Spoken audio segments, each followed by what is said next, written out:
Mabuhay Pilipinas! Pinabati namin kayo mula dito sa loob ng arena sa lungsod ng San Juan City para sa pagpapatuloy ng second round of elimination sa men's basketball tournament sa Season 91 ng NCAA. And as we move closer to the Final Four, mas lalong bumibigat ang pressure na nararamdaman ng 6 na koponan na nananatiling in the running para sa susunod na yugto ng ating tournament. Maraming salamat po sa inyong pagtutok ngayon sa ABS-CBN Sports in Action sa Balls HD Sky Cable Channel 167 at binabati din po namin ang lahat ng aming mga kababayan watching from all over the world via the Filipino channel and to all those watching also via live streaming sa TFC.TV. Magbabanggaan sa isang napaka-importanteng bakbakan ang Jose Rizal University at ang league-leading Colegio de San Juan de Letran. Para sa ABS-CBN Sports, ako po ang inyong lingkod, Anton Rojas, at makakasama natin muli para ma-breakdown itong napaka-importanteng pakbakan sa pagitan ng Letran at JRU. Walang iba kundi si Coach Olsen Rosella. Good afternoon, Coach. Yes, magandang hapon, Anton. Magandang hapon po sa lahat ng ating mga kapamilya. And of course, welcome to the third and final game of a very crucial Friday dito sa Season 91 ng NCAA. And the pressure for both these teams are on an all-time high, Coach Olsen. You know all about pressure. It's a do-or-die situation para sa kupunan ng JRU. Eto namang Letran, nagnanais na manatiling sa itaas ng team standings. These two teams, dikit-dikit na tayo sa ating standings with Letran. Ngayon nasa taas sila, tied with San Beda, but of course humahabol ang JRU. Ang Letran, of course, ayaw nilang bumaba sa third spot dahil humahabol na ang perpetual. Pero itong JRU naman, dahil sa pagkatalo kanina ng Arellano, nagkakapag-asa sila. But of course, they have to get those wins at slowly umangat sila sa standing. JRU was in a similar situation back in 2011 wherein they had to win the remaining 6 games. Ganito ulit ang sitwasyon ng kupunan ni Coach Virgel Meneses. They are looking to sweep their remaining games para makarating sa Final Four. At nung unang nagharap, ang dalawang kupunan na ito, dinomina ng Letran ang Heavy Bombers. One of the best performances for the Knights ngayong season, and it included a season-high 25 points mula kay Ray ng Bata. Yes, in their first meeting, sabi mo nga, yung Letran dominated that game, 78-62. Sabi nung iba, upset daw. Second game ng Letran yun, pero dun sa game na yun, dun nagpakilala ang Letran at ang Suicide Squad ni Coach Aldin Ayo. Sabi mo nga, led by Ray ng Bata with 25 points, spiked by 4 triples. Pero itong JRU naman was led by Abdul Wahab who had 11 points and 12 rebounds. Pero in that game, si Tate Teodoro naman only had 3 points, sorry. So expect him to really come out firing in today's game. Ray ng Batak, season high, 25 points. Actually, that's also a career high. 25 points para kay Ray ng Batak. Now, Abdel Patucci, another player that we haven't mentioned in that game, he played his worst game of the season. 7 minutes lamang ang linaro nitong si Abdel Patucci sa kanilang unang meeting. He has 4 double-doubles so far this season and he had his most recent double-double sa kanilang huling laban kontra sa CSB. Well, against CSB to si Patucci had 28 minutes, played for 28 minutes, scored 13 points and 15 rebounds against a much smaller CSB players. Feeling ko against Letran, he will be the X factor. Because ang Letran, so far in this season, nahihirapan sila against teams with dominating big men.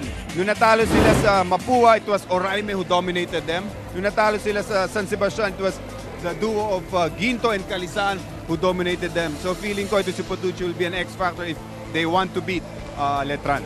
Siya ang pinakamatangkad, siya ang pinakamabigat. Kaya naman, ating makikita kung ma-outmuscle niya ang mas maliit na Letran Knights as they face off for the second time dito sa Season 91 ng NCAA. At sa kabilang panig naman, I mentioned, ang pinakamagandang laro ni Ray ng Batak sa kanyang collegiate career, 25 points during their first round meeting and he's coming alive ngayong second round. Yes, actually ito si Ray ng Batak, he has my vote for the most improved player dito sa season natin ngayon. He had 25 points in the last time out. But more importantly, itong last 4 games medyo nagsastruggle siya. Letran started the first round 7-0. But itong first 5 games sila, 3-2 sila. And sa tingin ko primarily because nagsastruggle dito sa field goal to si Ray ng Batak. So I expect him to really come out firing also in today's game. And let's see if they will have a better percentage pagdating sa 3-point shooting dahil hindi nga maganda ang kanilang pinakita sa kanilang huling laban. They only shot 11 out of 41 from distance. At upang makompleto ang ating broadcast team ngayong araw, makakasama natin at courtside ang ating nag-iisang playful angel na si Myrtle Sarosa. Hello, Myrtle! Hello, Juan! Today is a very big game para sa Letran at sa JRU. Pero hindi lang silang naglalaban-laban. I'm sure ang mga supporters nila naglalaban-laban din sa support. Kaya sa mga kapamilya natin dyan, ang ating question of the day ay, aling school ang best in teamwork? Hashtag galing CSJL ba? Or hashtag galing JRU? Ipakita niyo yung mga supports niyo para sa ating teams. Ngayon nga, ay nangunguna sa ating polls ay ang ating Letran. Pero pwede kayo humabol. Just use our hashtag and don't forget to use our hashtag NCAA Season 91. At ikaw, Anton and Coach Olsen, saan po ba kayo ma-follow ng ating mga kapamilya? Maraming salamat, Myrtle. And we will hear a lot more from you as we move along with our coverage. Coach Olsen, before we move on to the jump ball, I have a question for you. Sino kaya ang mas pressure dito? Ang team na nasa itaas, ang Letran, o yung team na nasa do-or-die situation ng JRU? Well, feeling ko, taking a look at their remaining games, medyo mahirapan ang Letran, so pressured sila to win. And of course, ang JRU naman, naghahabol. So, mas madali yata galing sa baba paakyat kaysa mag-maintain ka ng at the top of your standings. But we'll see. This is going to be a very exciting game between these two teams. Sino ang mananaig? Ang Heavy Bombers ng JRU o ang Knights ng Letran? Alamin sa aming pagbabalik. Ito po ang Season 91 ng NCAA. Ilabas ang galing.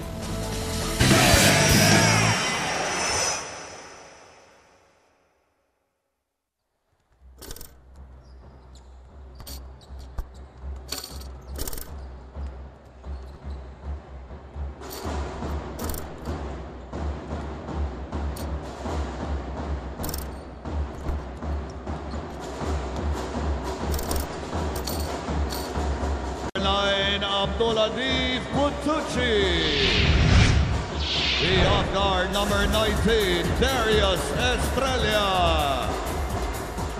And the point guard number 14, Tay Teodoro. The head coach of the Heavy Bombers is Vergel Menezes. And now the starting five for the co-leaders, Colegio de San Juan de Letran Knights. Off guard number 6, Ray Nambata. Point guard number 8, J.P. Calvo. At center number 5, Jom Soliano. Power forward number 4, Felix Apreco. And the forward number 16, Kevin Racal. Head coach of the Knights, Alvin Ayo. The officials for this ball game. Mga kapamilya, nakarating na po tayo sa pangatlo at huli nating laban ngayong Biyernes, and it is a good one. JRU versus Letran. Heavy Bombers starting off with Tay Teodoro, Darius Estrella, Abdel Patucci, Mark Cruz, and Jordan De La Paz. Para naman sa panig ng Knights, JP Calvo, Ray Nambata, Felix Aprecu, Jom Soliano, at ang veteranong si Kevin Racal. Patucci and Soliano. And Soliano wins the tip. 6'5", nanalo kontra sa 6'7" sa jump ball. Coach Olsen, is that a sign of things to come? We'll see. Ito si Soliano, very underrated player. Pero malaking tulong ito dito sa koponan ng Letran Knights. Alam naman natin ang naging problema kay Abdel Patucci nung unang nagharap ang dalawang koponan na ito. He suffered from early foul trouble. Naglaro lang siya ng 7 minuto sa buong game na yon, no first round. Okay, alam natin na gusto rin bumawi nito si Patucci. Like we said, malaking bagay siya if they want to win in this game. Pero sa simula ng ating matchup, nanalo si Jom Soliano sa jump ball. Tinirahan pa si Abdel Patucci. It's a good start para sa starting center ng Letran na si Jom Soliano. Tay Teodoro, the hero sa kanilang huling laro, will try to come up big again. Darius Estrella, a surprise starter para sa JRU. Nakapuntos agad. And we'll see more of that. Yung mga backdoor ng JRU because mahilig mag-deny sa passing lanes itong Letran Knights. Racal, pinasa kay Calvo. Calvo, hinahanap si K-Rack sa loob. Pinasa kay Soliano. And it looks like they're trying to get Patucci in foul trouble again. second offensive possession, binigay agad sa tao ni Patucci. And that's a good ploy. Dahil alam ni Coach Alden Ayo kung gaano ka-importante ito si Patucci sa koponan ng JRU. So kung wala nga naman si Patucci, mas madali ang kanilang trabaho. Again, the final score nung unang nagharap ang dalawang koponan na ito, 78-62 pabor sa Letran. Soliano nag-hesitate na ubusan ng oras. Pero nakikita na natin agad yung plano ni Coach Alden Ayo. He wants to get Patucci in foul trouble again. Full court man-to-man pinapakita ng Knights. And this is how JRU breaks that full court man-to-man. Binigay ang bola kay Tay Chodoro. Pinasa sa loob, Mark Cruz na agawan. Kevin Racal, tapi ka ng bola. Patucci recovers it. Chodoro, stumep back, tumira. Nothing there para kay Tay, rebound, Apreku. Rain Ambatak had his best game as a collegiate player when they first met. 25 points. A career high. Soliano na naman. Mark Cruz with a rebound. Nakarami ng shot attempts itong si Jom Soliano. At Tay Chodoro, dinouble team. A very quick double ginawa ni K-Rax doon. Kaya ito si Tay Chodoro nag-commit na ng turnover dahil hindi niya expected na biglang magdo-double ito si K-Rax. Very defensive-oriented start. And that is expected from two of the premier defensive teams ng ating tournament. Number 2 pagdating sa points allowed ang Letran. Number 3 naman ang JRU. Ganun nga nangyari nung first game na naglaban sila. Ano? Everyone expects itong JRU to be a pressing team. Pero nung game na yon, only the second game of Letran this season, yun nga, nagpakilala yung Suicide Squad ni Coach Alden Ayo. Nakita natin yung pressing game ng Letran na up to now, yun ang ginagamit nila. Yun yung kanilang weapon na ginagamit against all the other teams. Mark Cruz with a drive. Hindi po ito si Ant-Man Mark Cruz. Mark Cruz po ito ng JRU. And he gets on the board for the first time. Apreku. Hinahanap si Soliano. Soliano, isa na naman pagkakataon na maka-score kontra kay Patucci. Trying to fish for a foul, but Soliano instead gets the basket. Napansin natin yun. Palagi nga nilang pinupuntahan si Soliano, but ito si Patucci doing a good job of staying away from fouling him, but not doing a good job of preventing those baskets by Soliano. Agawan para sa loose ball, napulot ni Calvo. Calvo, pinasa kay Apreku. Apreku on a drive and they're able to fish a foul. It's Patucci. Nahuli doon si Abdel Patucci. Balikan natin itong fast play of the game brought to you by PLDT Home DSL, the #1 home broadband. Mark Cruz with the drive and the basket.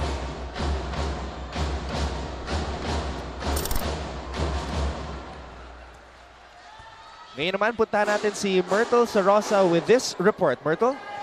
Anton, today is a big game for two of our teams. At kanina nung nakausap ko si Coach Rizal mula sa ating JRU Heavy Bombers, sinabi niya nga sa akin, nakakaramdam siya ng pressure pero nasanay na rin ito dahil nga parang deja vu ito para sa ating JRU Heavy Bombers. Sabi lang ni Coach, they just need to do two things in order to win today's game. They just need to break the press of Letran and to stop Cruz and Ambata. Sabi ni Coach, gusto nila makita ang lahat ng players niya to give their all at masaya na siya. Kanina din ay nakausap ko si Coach Alden Ayo mula naman sa ating Letran Knights.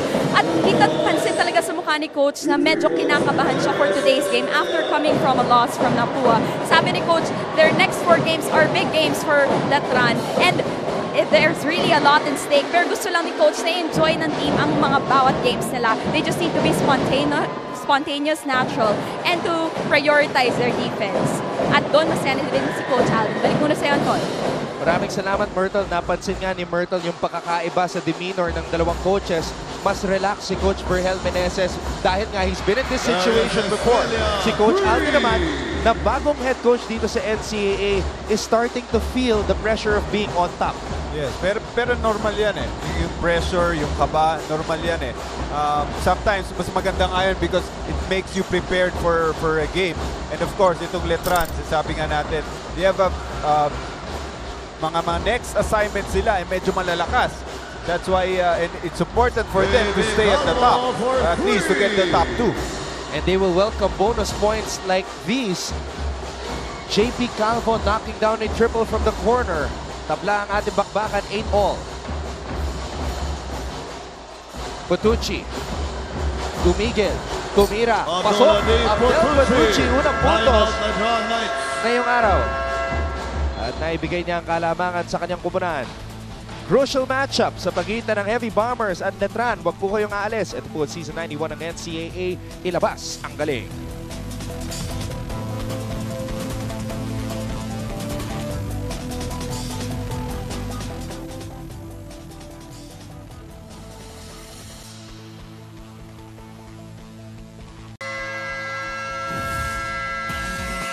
Copico 78 Best Recharged Moment brought to you by Copico 78, Copico's best latte ever. I think this is one of the most jam-packed times that we had dito sa Season 91 ng NCAA. Alam naman natin, tuwing Friday, it's a triple header and we have to commend all the students, all the supporters for coming out to support their respective schools. Yes, and ito yung naging, so far, naging problema ng Big Three, their field goal shooting. You have, although they scored well the last time out, pero grabe yung field goal shooting nila. Pinapahirap. Alam ng mga teams ngayon kung sino dapat bantayan.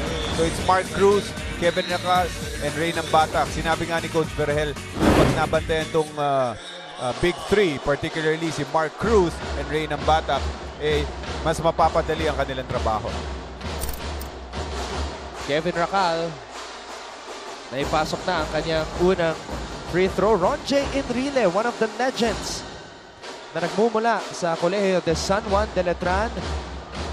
Nakatutok dito ng live sa loob ng arena. And we are tied again. This is the fourth deadlock of the game. Grospe, pinasok na ni Coach Virgel Meneses. At nakikita natin yung strategy talaga, Coach Olsen, ni Coach Virgel para ma-break ang press ng Letran. They're giving the ball to Tate Chodoro and asking everyone else to clear out. There are two ways actually, Anton, of breaking a press. If it's a zone press, hindi po pwedeng iwan ng point guard mo to bring the ball. Pero if it's a man-to-man full court press, katulad ng nangyari, nakita natin, pwede nang iwan yung point guard mo at let him bring down the ball. And with an experienced guy like Tate Chodoro, kayang-kaya niya magbaba ng bola.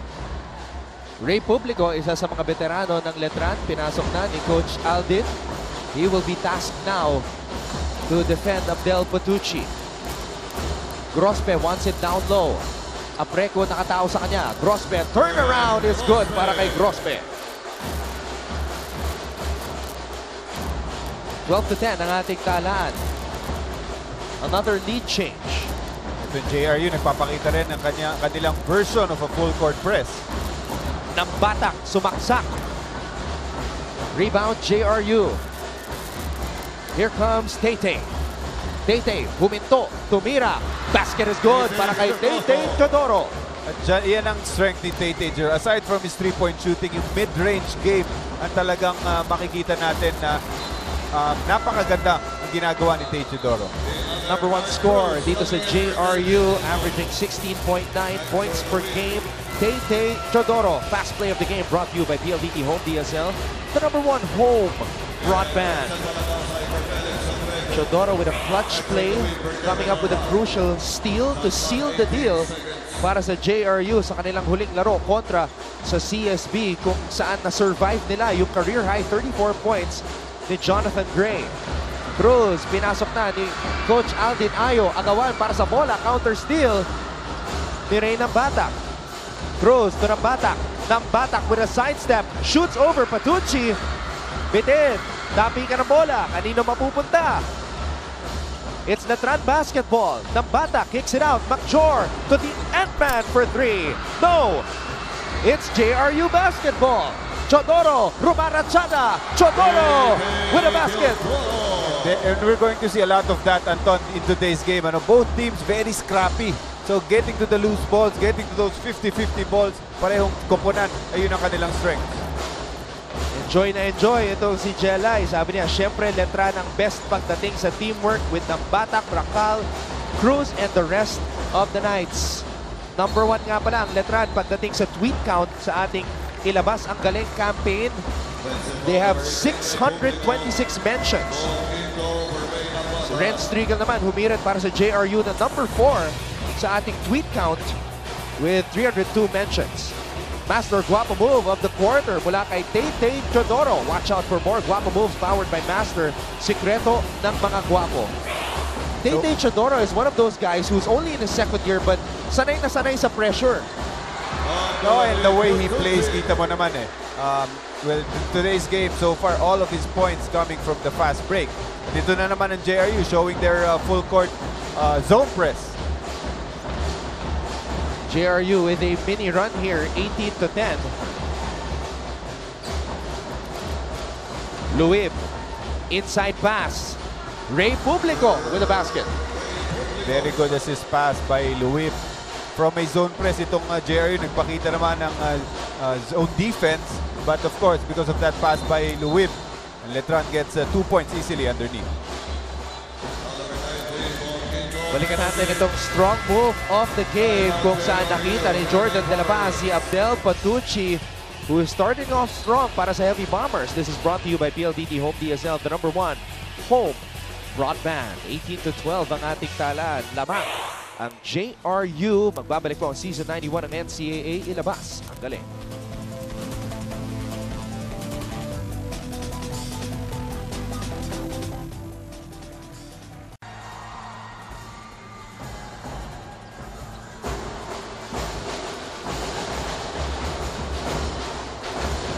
John Irvin Grospe, power forward para sa Jose Rizal University. Had a team-high 8 points sa fourth quarter ng kanilang huling laban kontra sa CSB.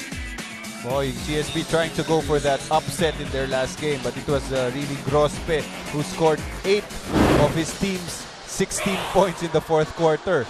So malaking bagay na nabigay nito ni Grospe. And so far, first 2 points, he contributes 2 points in this first quarter. JRU very dominating pagdating sa points in the paint. 5 out of 5. 10 points all in all. Ito namang Letran, 2 out of 5 field goals in the paint. Publico. And he draws the first foul of Abdel Patucci. Ngayon na kanina sa dulo ng laban sa pagitan ng Arellano at Mapua, bumagsak itong si Donald Gumaru while challenging a shot. Tinamaan siya sa lumbar area. Dadalhin siya sa ospital ngayon at ipapa-x-ray. Pero ayon sa report ni Myrtle Sorosa, masakit yung kanyang lower back hanggang sa hamstring. So we hope he's okay. Yes, every time you are brought out on a stretcher, that's not a good sign. At ganun nangyari kay Gumaru. But of course, sana okay siya. A precautionary measure. Of course, i-x-ray siya ngayon. Starting shooting guard yan ng Arellano University na natalo kanina kontra sa Mapua, 81-76. And of course, in our first game, nagtagumpay ang Perpetual kontra sa CSB, 70-47. Publico with the offensive board. Patucci with a block. 4 seconds. And that's also what I mean when you dominate a game. A big man dominates a game, not just through your scoring, but through your defense. Blocking shots, getting those defensive rebounds. Corner triple, nothing there para kay Macjor Luib. Rebound Jordan De La Paz. Luib with a steal. Macjor Luib. Patucci, tinapik kay Tay Chodoro. Chodoro, umikot. Binagsak ang bola. Naagawan. Ito na ang Knights, tumatakbo. Luib with a floater, bitin. Rebound. Letran. Oh! Bacjor Luib losing control at tumawid sa half-court line. Tremendous defensive transition itong JRU. Akala mo Letran had the numbers, pero grabe yung pagbalik na sa depensa nitong mga JRU players. Paulo Pontejos na nag-top score para sa JRU sa kanilang unang 4 na laro sa second round. Pinasok sa unang pagkakataon ni Coach Vergel. Dave Sanchez, team captain, pinasok na rin. At nakatao sa kanya si Mark Cruz. Abdul Razak Abdul Wahab from Ghana is also in the game.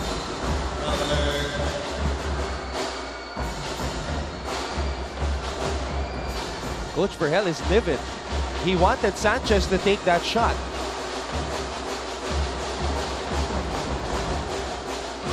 Here's that press of JRU again. Maganda itong game plan ni Coach Vergel. Kung napapansin mo, Anton, nadidelay itong offense ng Letran. And when you talk about Letran, they like that running game. And because of this zone defense na pinapakita, full court zone defense na pinapakita ng JRU, bumabagal itong offensiva ng Letran. Excellent point, Coach Olsen. They're also having trouble finding the mark from the inside dahil nga sa depensa pinapakita ni Patucci and company. Grosbe, fadeaway is short, foul sa ilalim.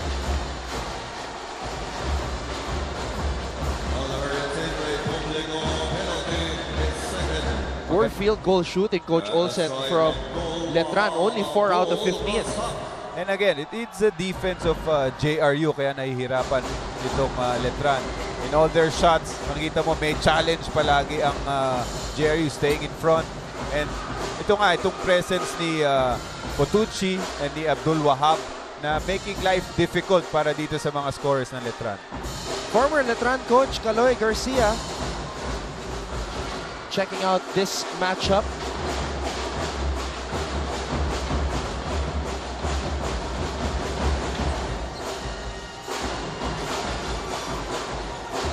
Cruz, pinasa kay Luib. Luib using the Publico screen. Cruz with a jab step. Cruz, difficult shot. At sumabit itong si Pontejos. Pero contested yung mga tinitira ng mga Knights as you observe, Coach Olsen, as we see this strong move of the game brought to you by PLDT Home DSL, the #1 home broadband. Kahit yung tira nga ni Cruz doon, Anton, na-challenge si Pontejos. Ang hindi lang magandang ginawa ni Pontejos dahil binaba niya yung kanyang kamay, and which gave the referees an opportunity to blow his whistle. Dapat tinaas na lang ni Pontejos yung kamay niya just to challenge that shot of Mark Cruz. Mark Cruz naglalaro sa kanyang ikalima at huling season sa NCAA. He wants to graduate as a champion, the 5'6" Ant-Man from Quezon City. So dalawang Mark Cruz ang makikita pala natin ngayong araw na ito. Isang maliit at isang malaki. Just to differentiate the two Cruzes, yung Mark Cruz ng Letran, his province is in Bulacan. Yung Mark Cruz naman ng JRU is from Rizal. So hindi magkamag-anak yan. Yes. Back to the line, Abdul 43.1. Yan na lang po ang oras na nalalabi dito sa first quarter as Abdul Razak Abdul Wahab will take these 2 free throws. He had his best game actually in the first round kontra sa Letran, wherein he tallied his only double-double of the season. But of course, that happened dahil nagkaroon siya ng mas maraming minuto dahil nga na foul trouble si Patucci. Sabi mo nga 7 minutes lang si Patucci noon. So, an opportunity dito kay Abdul Wahab na magpakita. Nagawa nga naman niya yun. But of course, because of that game, medyo mataas ang kumpiyansa nito si Abdul Wahab going against Letran. Cruz, umatake. The Ant-Man kicks it out. Luib, top of the key 3. Bitin, rebound, Abdul Razak Abdul Wahab. Last shot time for JRU dito sa pagtatapos ng first quarter. Paulo Pontejos, one of the craftiest point guards dito sa NCAA. Didiskarte siya dito. Pontejos, umatake, umikot, tinabas. Abdul Wahab. Oh!